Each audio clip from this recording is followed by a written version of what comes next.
I think let's count this. Let's count this as a cage match. Let's do a cage. Okay. We'll count it as a cage match. Let's see. Dave has what is it? A guy calling him asking, "Should I pay my employees a living wage?" Wait, that's the literal question? That's the title of the video. Oh boy. Okay. Should I pay my employees a living wage? No. They should starve.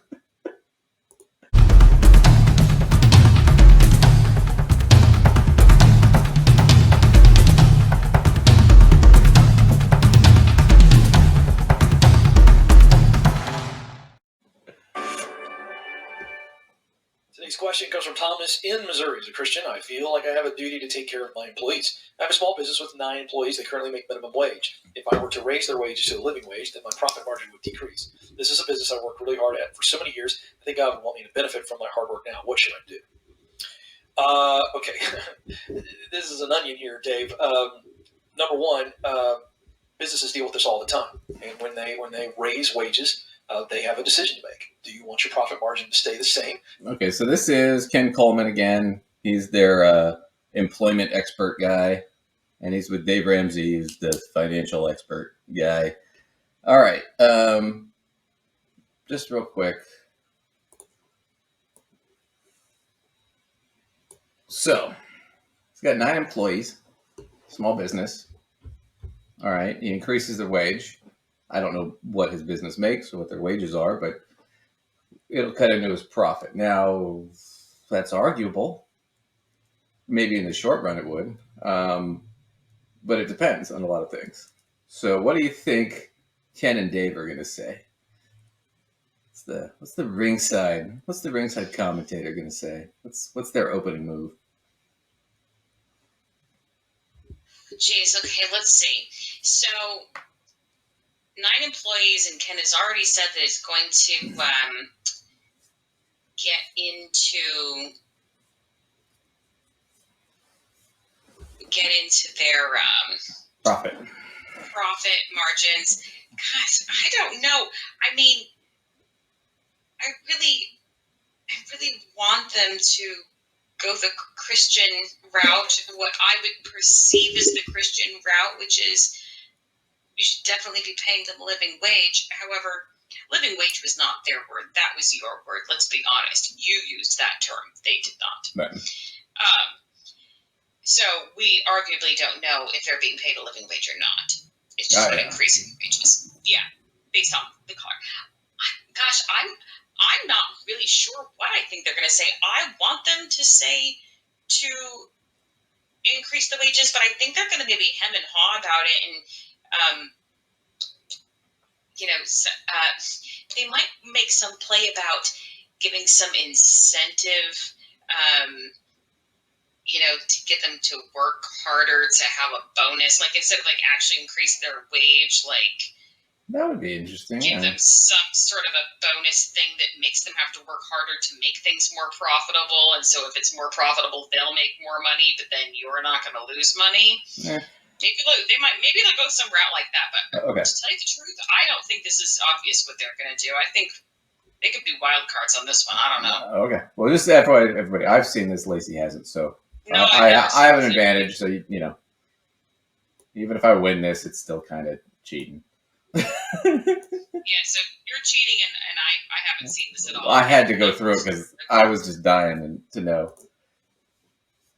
So if so, then you have to raise your costs, and you have to weigh that with the marketplace and what your customers will or will not pay. And this is the dance that a lot of small business people have to deal with, and have had to deal with, and have been hurt from it. So I don't think it's a choice here between God wants you to benefit from your hard work now, and not doing what you want to do, which is pay your employees more. I think you can do both, but you're going to have to square raising some prices or cutting costs in other areas, if that's even an option. This is hard to answer. I want to say that everything I just said, it's very difficult to answer that via a static question where we can't answer a lot of questions. Ask more questions. Yeah. The buzzword that's the problem in this is living wage. And who determines that? Yeah. Well, I can tell you who determines. Me. That's fine. I'm the employer. No, I'm the employer. Here's the thing, okay? If I pay $12 an hour, or if I pay wait a minute, hold up.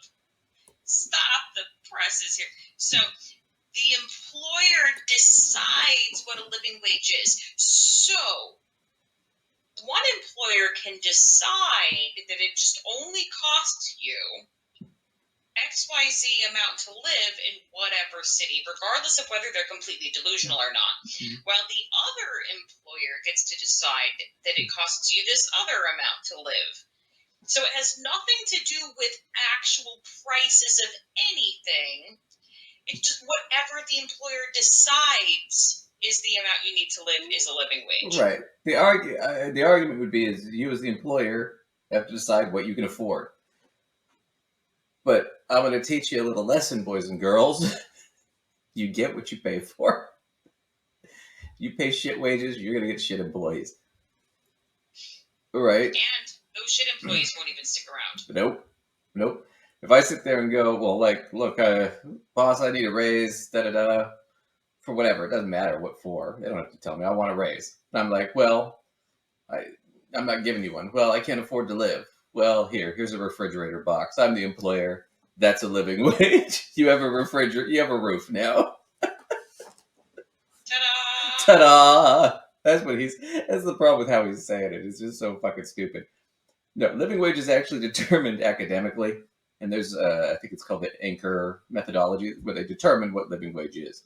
And part of that affects why we vote on minimum wage and why cities have now started to raise minimum wages. So just to give you an example, I live in Portland, Oregon. You go back 10 years ago, it was $7.25 an hour, right? If you worked in the service industry, because you got tips, right? You were a waiter or waitress or something, they could pay you like $3 an hour or $3.15, whatever it was, because they assumed you were making tips, right? That's all changed now. Minimum wage now in Oregon, in Portland at least, not in all of Oregon, but in Portland is $14.50 an hour. Why? Because you can't survive. And even $14.50 is skimming the surface.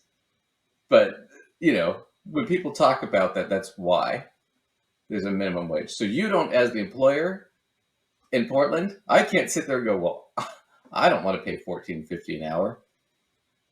I'm legally required to pay $14.50 an hour minimum. So I can't sit there and go, no, I'm only giving you $5 an hour. I don't get to decide that. So he's wrong. But furthermore, he just literally doesn't even make any damn sense with what he's saying. Let's be honest. He says that the employer determines what a living wage is. Yeah. He can determine what he's able to pay, provided it's minimum wage. But it's not a living wage. Yeah. It may not be a living wage, and employers individually don't just get to decide. No. If I work for one employer, they don't get to decide that a living wage means X, Y, Z, and then I go to another one and they decide this living wage is actually a different amount. No. It actually has to do with real numbers of how much it actually takes to live. Yeah, there's a calculation. It's not just, I'm just going to pull some number out of my butt because I'm Dave. Apparently that is what the financial expert here is going to do. What are minimum wages in your area? Okay. And a guy comes in and you do a budget on the guy and he has 5 kids and he needs $90,000 each. Real quick, you can't. Oh my God. No, let me take this one. So you have an employee and they come in and you do a budget on the guy. Because clearly that's what every employer is just doing. Be like, Duncan, I am going to hire you for this job. And I know that this is a living wage. And to prove to you that I am paying you a living wage, we're going to do a budget on you. Right. And Bring me all your bills, Duncan. And I'm going to say no. And then what I'm going to do is I'm going to go to the OCC and I'm going to file a lawsuit against you for asking me. And then you're going to get fined and you're going to be in deep shit. Because it's illegal. You can't ask me that. I've lost my mind because that's just a crazy thing to do. Well, yeah, it's that crazy. Doesn't make any sense. It's crazy and it's illegal. But we'll get more into that in a second.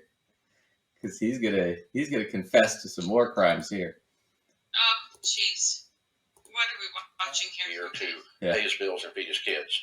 I can't, as a Christian, hire him for that job because I can't pay him $90,000 to do that job.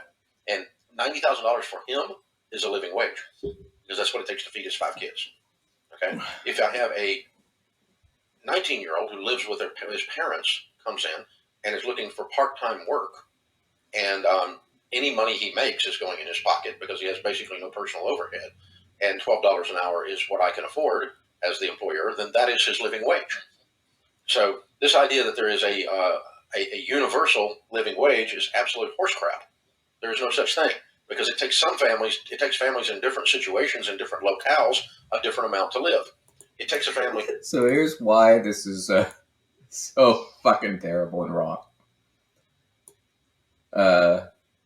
Boys and girls never, if somebody asks you for a budget, they could ask you if they want to do a credit check or something. Sure. They have to have a good reason to do it, but they can do it. Right? But if they're asking you to give them a budget for what you need to live on every month, what you've essentially done, and he's just proven it, is you've given them a reason to lowball your pay. You don't need this much to live on. You only need this, so I'm only going to pay you this. And that's not how you negotiate wage. You negotiate wage based on competitive value, right? What are other people doing the same job you're doing making? And what are your comparative experiences and skills and education levels? Yeah, this is the kind of shit that's like the reason women get paid less is because there's an assumption that they don't need as much. Which makes literally no sense at all. Rents and Sexism. mortgages do not change in price. No, based but on the assumption is your gender. the assumption is you have a husband and you're eventually going to want to have kids, so that's going to cost me money because I'm going to have to pay you maternity leave. And I mean, that's the assumption, but that's not true of all women. And you can't make those assumptions when you're hiring somebody. And you can't force somebody to tell you a bunch of personal details about their life so you can determine how much you can lowball them. The other thing is when you tell an employer a bunch of personal details like that, and I've dealt with this, and we'll get into this more, that gives them an ability to blackmail you. You're not working hard enough, you're not getting the raise, whatever it is, you don't want to comply with what they're doing, or they're doing something unlawful or horrible, or they're abusive or, sexual harassment. That's how that works, is they just threaten you to keep it quiet. And that's gone on for forever in business. And it's, slowly gotten better, but it's still there. So when you have an employer asking you a bunch of shit, the question is, why do you need to know all this? What are you going to do to me later? Because you're giving them ammunition to threaten you with. And they already control whether or not you have a job at that point, once you're working for them. So you don't, but here's what he's saying. He's saying, I should be able to do this. I should be able to own you as an employee. You should have to tell me everything. And I should get to determine what you're worth. And I should get to determine how much you make. And I should get to determine what hours and da-da-da-da-da. As opposed to, we agree on something. Or I take the job or I don't. Plus, it's hard to sue somebody later if they can threaten you. We afford more to live in Manhattan than it does in Nashville. So the living wage would be different for a family of 4 or a family of 1 or a family of 14. The living wage changes on that. And so what we do at Ramsey as Christians, we have a responsibility to take care of our employees. And one of the responsibilities is not hiring someone who can't afford to live on what we are paying for that position. So you are disqualified if you can't make it on what we are paying for that position, regardless of... Well, that's their choice. You so can't do that. Yeah. Yeah, go for it. Never mind. We can't offer you this position, not because we don't want you to do it or because you're not qualified or because of any other thing. We're not going to give it to you because you can't afford to take it. Who are you to tell me if I can afford to take it or not? Well, how should you know that? You shouldn't even know whether or not. To knowing that. Right. So clearly, if you do know that, you're doing something wrong highly inappropriate as an employer. In order to find that out as an employer, but then, assuming you do know that, to deny employment to a person because you're discriminating on the basis of their family structure or size or financial situation in some way, provided it doesn't involve anything illegal, their financial situation. Yeah, all parts of that are not okay. Yeah. You don't get to do that. Nope. You hit it on the head. I mean, I'm not even sure how many crimes that is that he just confessed to. I'm not going to take our time to try to count them, but It's a lot of fines, but we'll see. If you want the job or you're qualified for the job, we will run a budget with you because we care about you. And Once again, you can't do that. But it is our responsibility once you are here to make sure you are cared for. And we do take care of our team. Beyond measure, we take care of our team. That's correct. Way beyond measure, we take care of our team. whether they want it or not. as good But we do not Christians, we are hire going to run a budget with you. You got to know where all your money is. Listen, because of the nature of what they do for a living, I think it would be a really lovely thing to offer to employees who want to voluntarily do something like that. But that's not what's being said here. I've actually done this. I've actually done this for business clients before, where I've done, okay, if you want, I'll run. If your employees want, I'll help them run a budget, set up their retirement, that kind of stuff, right? But the employees have to decide to hire me individually. And when I do it with the employees, the contract states anything we discuss, I cannot discuss with your employer or anybody else. I'm a fiduciary. So if I go back to the business client and he says, well, what about this person or that, and I'm going to have to say, I can't tell you any of that. You can't ask those questions. If your employee wants to do it with me, that's a contract between me and them. It has nothing to do with my contract between you and me. Right? And you want to be really careful when you do stuff like that, because you don't want to, they'll be like, well, should I keep this person or not? You don't want to be accidentally saying something like, well, maybe not. Can't tell you why. You can't even say shit like that. You got to just, that's up to you. I can't tell you anything. Can't even hint. Oh my gosh, Duncan, how much worse is this going to get? Oh, what are you doing to me? You did this because you knew it was going to work me out. Oh, Okay, here yeah. we go. Oh, yeah. Fun. We'll see how Maybe that this goes. would be like, all right, this one's going to get Elysius. Oh, yeah, because it's bad. On It's bad. what we pay for that position. And that is our responsibility. That's your responsibility. So, we have one lady go, well, based on your inappropriate request for my personal budget information, I'm going to withdraw my name from future employment consideration. To which we said, people that talk like that don't even work here. So we're not doing, Yeah, people that stand up to me don't work here. I mean, people who know what their rights are and know that you're doing illegal stuff definitely don't have a place working for you. Look at Ken's face. He's not smiling with his eyes at all. He is. He knows. Look how uncomfortable that look is.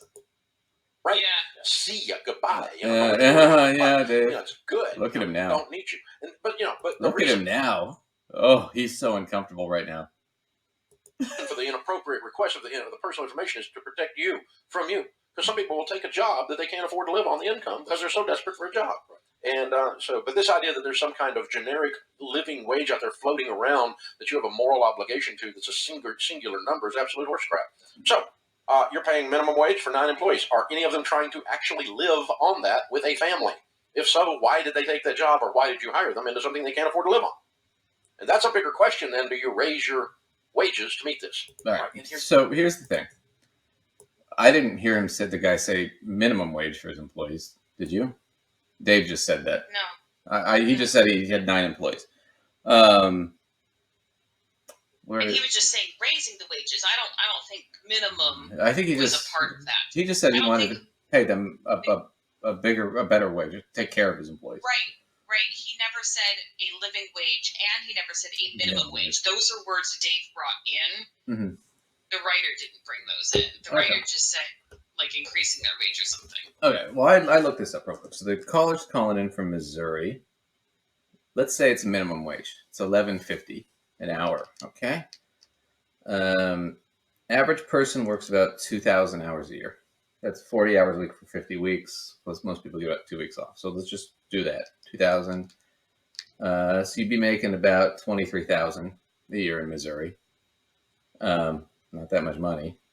And then let's say I'm the employer, and I'm like, okay, I think it would be better for them to be making closer to 20. Okay. So instead of before, what did I have? 23,000 times 9. Oops. Hang on 1 second, everybody. I just hit a key. So that's 207,000 a year for 9 employees that I'm paying. Okay, let's say my gross is $1 million. After expenses and stuff, I'm still making, say, 300,000, 250,000. Let's say 250. So I'm making 250. I'm paying 207 in employee costs. Let's say I want to increase their wage, right? So, what did I say? 250 from $1 million, so 750 is what I'm getting paid. So 207,000. 50. So 543,000 to run the business. Okay, so let's say I increase their wage to $20 an hour times 2,000. So is that 40,000 times 9? So 360, right? Oops.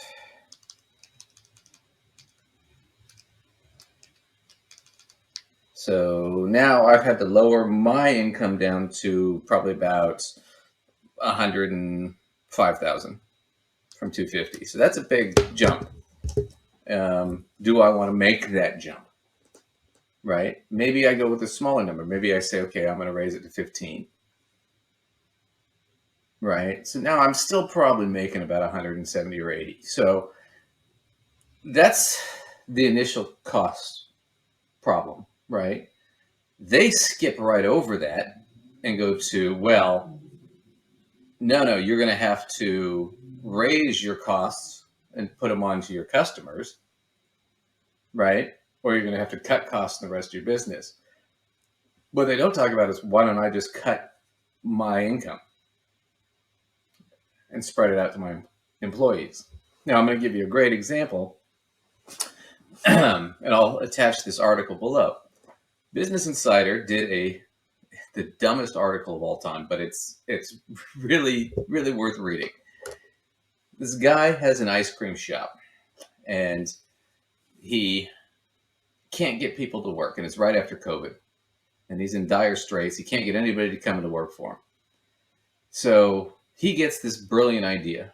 Instead of paying the minimum wage where he's at, which is $7.25 an hour, he decides, I'm going to pay $15 an hour for employees to work at my ice cream shop, right? So I'm going to more than double what my normal wage was. As soon as he did that, he went from nobody applying to thousands of people applied. He got to pick the people he really wanted. And what he found was his employees were on time more. They worked harder because at minimum wage, they're probably working 2 to 3 jobs. So now they only really have to have the one job because they're making enough to get by. So they show up on time. They look better. They're happier. The customer service improved. And what happened? Within a month, his profits started going way, way up because he got more and more repeat business because he had better staff.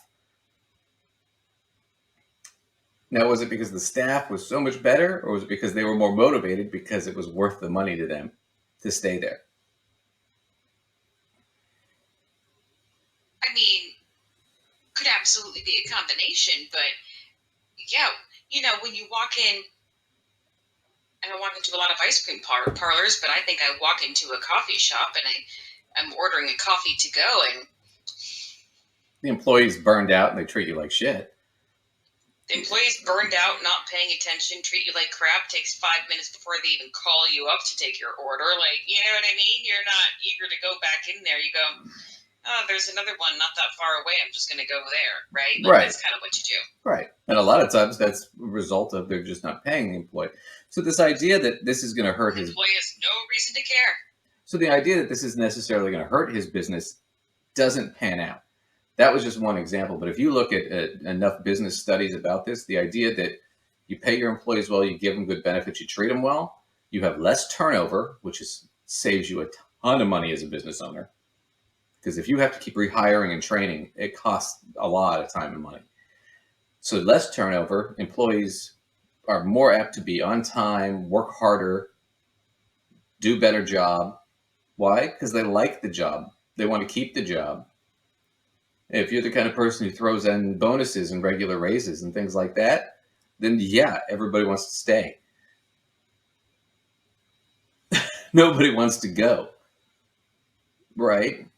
So it's just one of those things about it's the what was the Alexander the Great, and he had that whole thing about his father would tell him your army is your blood, right?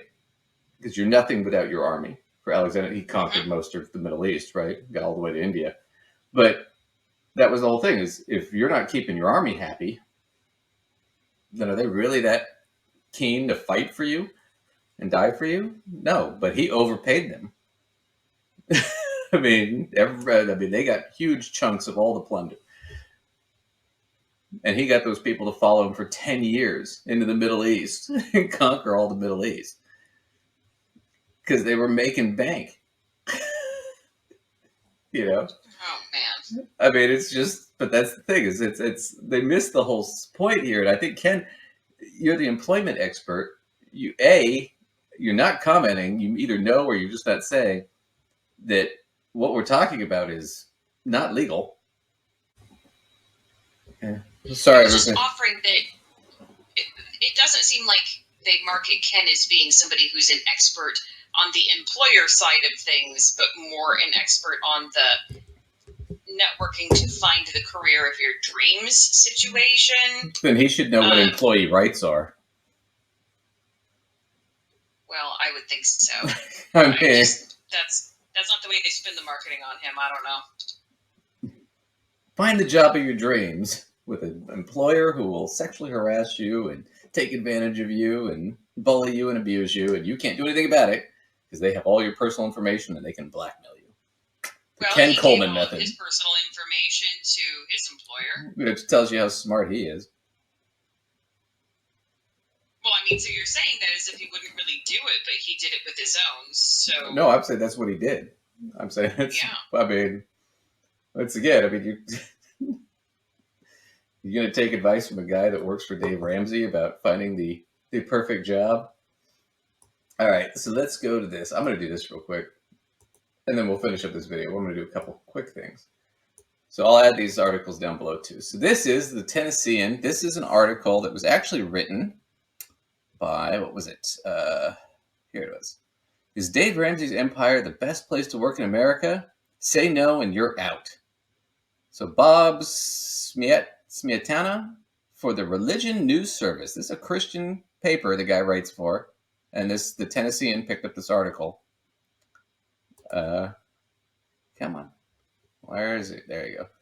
So it's been republished. All right. So here we go. So what was it? He talked tickets to workshops, entry leadership run from 3 to 10,000. We covered that last time. So they're charging a shit ton.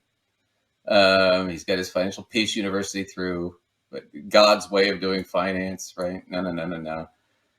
So let's get down to the juice.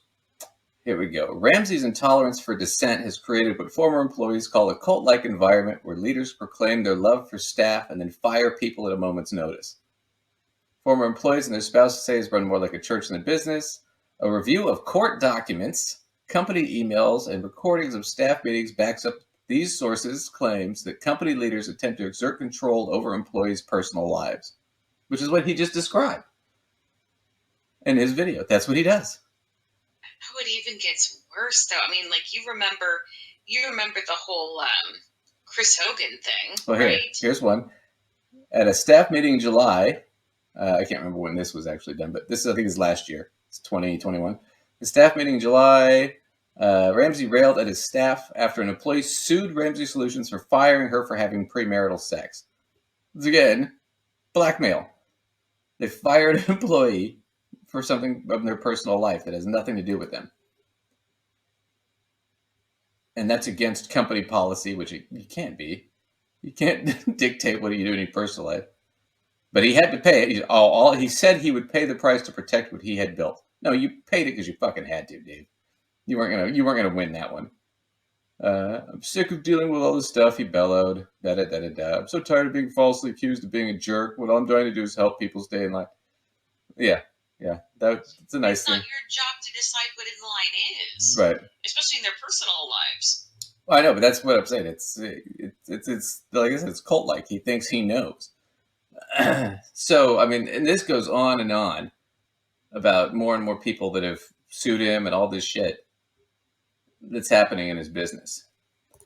And I want to go to this. So I'm going to post this. This is Zety. So these are questions that you cannot be asked in an interview. Okay? But just for this, financial information. Illegal interview questions. Right? If used to discriminate.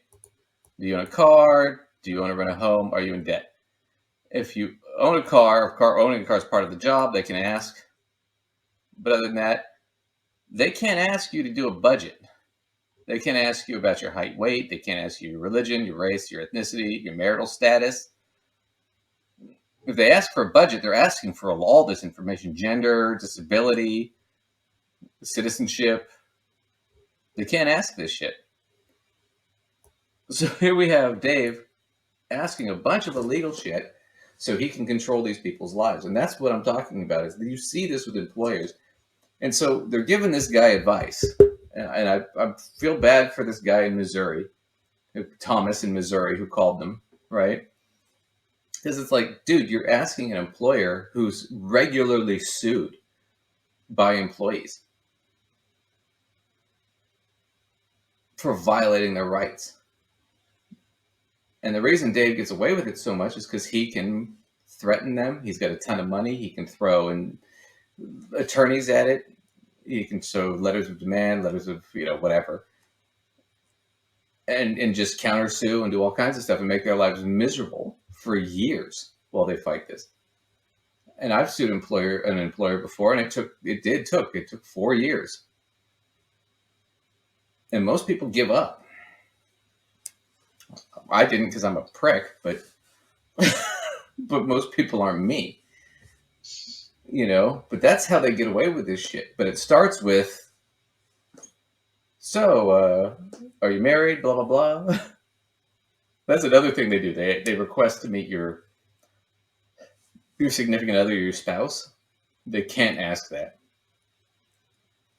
It's amazing. I can't believe you'd ever ask that. No, I need to meet your spouse first, just to make sure. Yeah, they do some, like, it's in the Tennessean dinner article. double date sort of something. Yeah, it's in the Tennessean article.